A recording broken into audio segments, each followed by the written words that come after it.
Alex Manassa, and today we're going to be thinking about how to improve the education system the way an engineer would.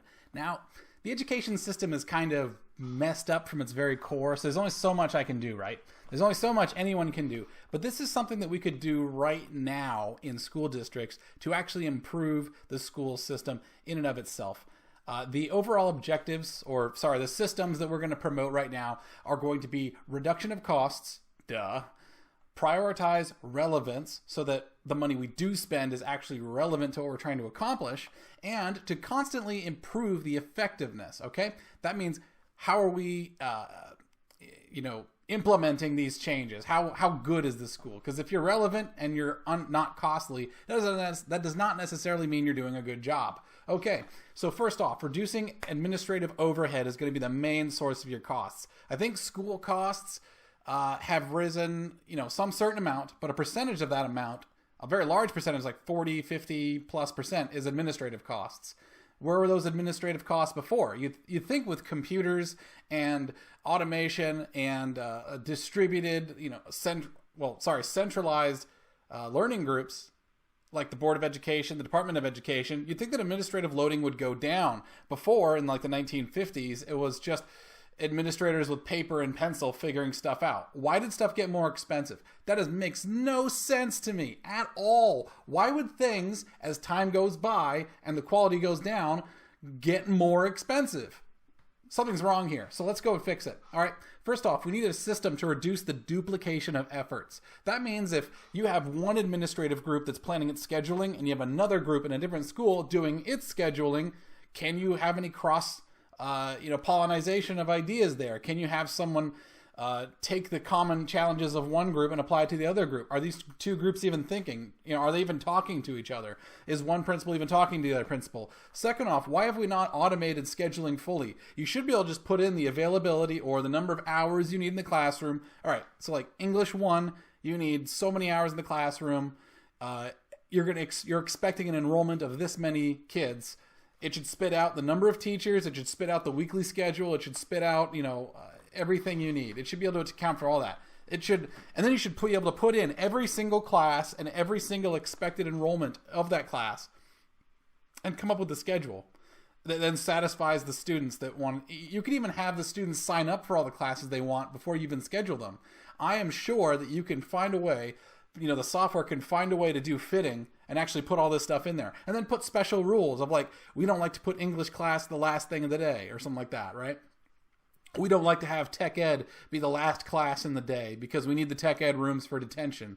That sort of, and we don't want the, shop class nerds passing by the detention students because there's butt whoopings that keep happening every year, right? You could put in rules like that. Software can handle it.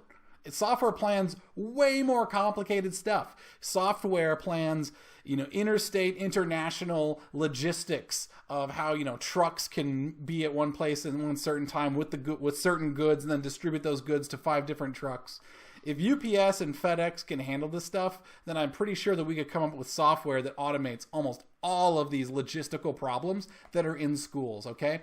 Fitting softwares can solve logistical problems. We should be doing it. We should be distributing it. It should be, honestly, it should be like a DARPA level effort. How do we even run an army without having logistics software to do all this planning, all this conditional planning? It should be a no-brainer, all right?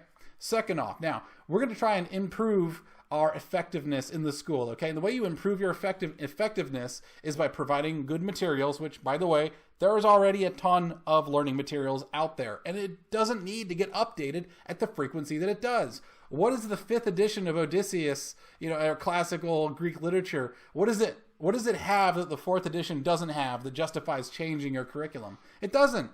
It doesn't. Most things don't change. Most things do not change. What needs to change, though, is the teaching styles to match what the students are going, like what technology is available to teach the students, what kind of students the school is getting, right?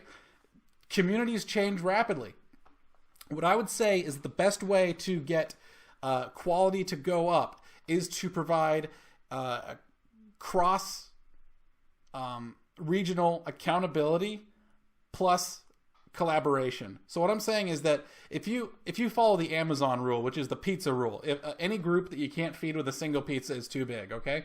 So if you're trying to do English planning, it shouldn't be like English Board of Education, and then all the heads of the English departments, and then down to like the sophomore teachers and then the junior teachers in all these English departments. That's the totally wrong way to do it, because that's so many people, so much input. You can't get anything done. Everyone groans. No one is happy with the plan. What you could do though is have small groups of teachers, say like 5 teachers. But here's the problem, you might say, Alex, because there already is groups of teachers in a school that tries to collaborate and plan together, and it doesn't work. Those are called departments, right? You have the English department, you got the teachers in there, you got a senior teacher, you got all the other teachers. It turns into a bit of a pecking order in the hen house. Teachers don't like it. I've talked to lots of teachers. They are not happy with the level of politicking that goes through in their departments, okay? So how do we get rid of the politicking? Well, you make it so these groups are anonymous and remote, but of similar student demographics. So you study the demographics. We can study demographics, by the way. If Coca-Cola can do it and market it, then school systems, we can do it and then properly target it, okay? So first off, we know demographics. If I have a like rising demographic of, let's say, legal South American immigrants at one school, and then the same rise in another school, those are perfect people to get talking to each other because they're going through similar things, right? If you start matching demographics and doing like percentage demographic fit, which is another thing that fitting software can do, you can start assigning teachers to each other and keep them anonymous online. They then can share curriculum materials, share experiences, and then among those 5 people, you're expecting similar results. Similar good results, okay? What we have now is a prisoner's dilemma. If one teacher is slacking off, it's pretty obvious when they're slacking off.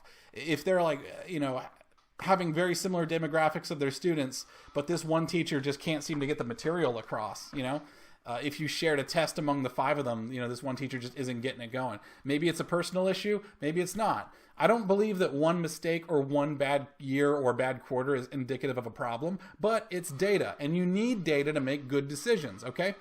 Either that or you're just going off your gut, which can be sometimes okay, but oftentimes it's not okay, okay? So if you have all these 5 teachers, one of them does poorly, it's obvious. If all of them do poorly, it's because they need some help, or they're all somehow have all colluded to do poorly. I doubt it, okay? Because the prisoner's dilemma says that if all 5 of them decided they wanted to go and do, a bad job and slack off, one of them could easily do a better job. And guess what? If we have some sort of bonusing structure or just recognition structure, like a shiny ribbon, like a trophy or something, people respond to that. And you can tell what's going on there. And basically what you have is, if you have this grading on a curve style thing, all of them want to be at the same level, okay? All of them want to be at the same level. And if they share materials, they can get there, right? And if they're, of course, you need to have a personal element managing this. So you have managers of these personal groups. It could be principals of those schools, all that sort of stuff. You need to have some sort of check and moderation. But even like online forums and Discord servers have good moderation. It's not. You could tell analytically that, okay, Professor Vallejo has been submitting all of the materials, like 90% of the materials is coming from Professor Vallejo, and the other guys are all slacking off, okay? So, Professor Vallejo just wins, right? I don't know. It helps get some tracking, but it also gets rid of the politicking. So you get the benefit of small departments with the benefits of anonymity and an online community, okay? So finally here, 1 step up reviews. This is the big one, okay? This affects your accountability. I don't believe in having a centralized school board per state. I honestly don't. What I think should be happening is that the high school that is receiving the middle schoolers, the high school should have review on what the standards they're expecting from the middle school. It should be a back and forth, a negotiation of, okay, we expect reading levels of this high. We expect discipline levels at this level. Okay, we expect this, we expect that, right?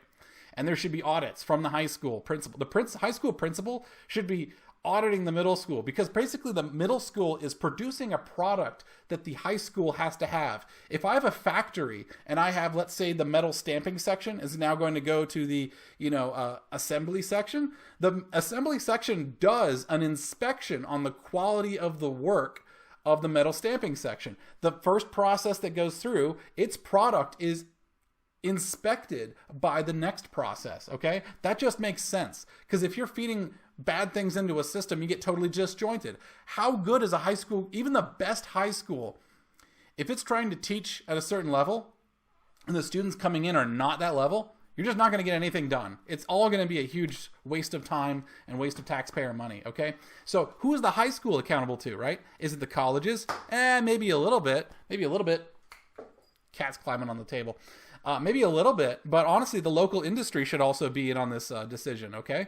Why isn't the local, let's say it's a battery design company. Let's say it's Tesla. So let's say Tesla's in your school district. I think Tesla should probably get a seat at the table when it comes to setting what the learning standards are, okay? Because now you're going to get the industry's innovation injected into the school system via accountability, right? Via standards. We expect students to be able to read electrical schematics. Even if you're not going into that field, an electrical schematic is being able to read that is a good exercise, okay? You could remove your school board, which would reduce your costs further, because school boards, as far as I can tell, are these very, very well-educated pedagogical PhDs or doctors of education. And why in God's name are we listening to them? I mean, honestly, ever since we got into this whole pedagogy thing, I have not seen learning outcomes increase. I have not seen a return on this parchment investment. Why are we listening to these experts who don't seem to be able to get any results? I'm so tired of it. I'm so tired of it. We need to get these education professors, the education PhDs out of the picture. I'm done with it. I'm so done with it. All right. Every high school should have some uniform standards set by this community advisory board. It could be set by a community as well. The parents should definitely get a say. Like, I think there should be summer workshops that are like weeks long where parents are invited to come in and give input. All right. And all of the input from the parents should be reviewed by a community representative, which could be your local council. Or your PTA representative, okay? So these changes should be transparent. The curriculum should never change from some remote, state-based, and God forbid, federally based education standards, body, all right? That makes no sense. Somebody over in Bethesda, Maryland has no idea what's going on in Glen Burnie, Maryland, okay? Glen Burnie, Maryland is like, let's get the shop classes going. We want more shop classes because we've got, the Mack truck factory nearby. And then the guys over in Bethesda are like, yes, but Shakespeare. I was like, no, to hell with Shakespeare. Let him spit in his grave. Nobody cares. Mack trucks, Shakespeare. I'm picking Mack trucks because I could take that to work. Shakespeare, I'll listen on to a podcast sometime. You gotta be kidding me. Anyways. An engineer would clean house in the education system because we are results oriented. Our accountability is not through credentials. We don't care about the credentials. As I've said before, I don't care if you have an education PhD or whatever it is, a doctor in education, whatever the hell that means. I care about what's coming out of this system. And to care about what's coming out, you have to measure it, and then you have to inspect it along each step, okay? I don't blame the last step for screwing up if the steps before it haven't done their job. Simple stuff. I just shouldn't take an engineer to tell you, but I could be wrong. I'm just thinking out loud. This has been fun. Hit like if you like the video, subscribe if you want to see more of these videos and see me build circuit boards. There's a lot of circuit board videos in my Build Rebellion and Rebel Lessons. If you want to share this and get education PhDs really pissed off, feel free. They can use more pissing off. All right. You guys have a great day, and I'll see you guys later.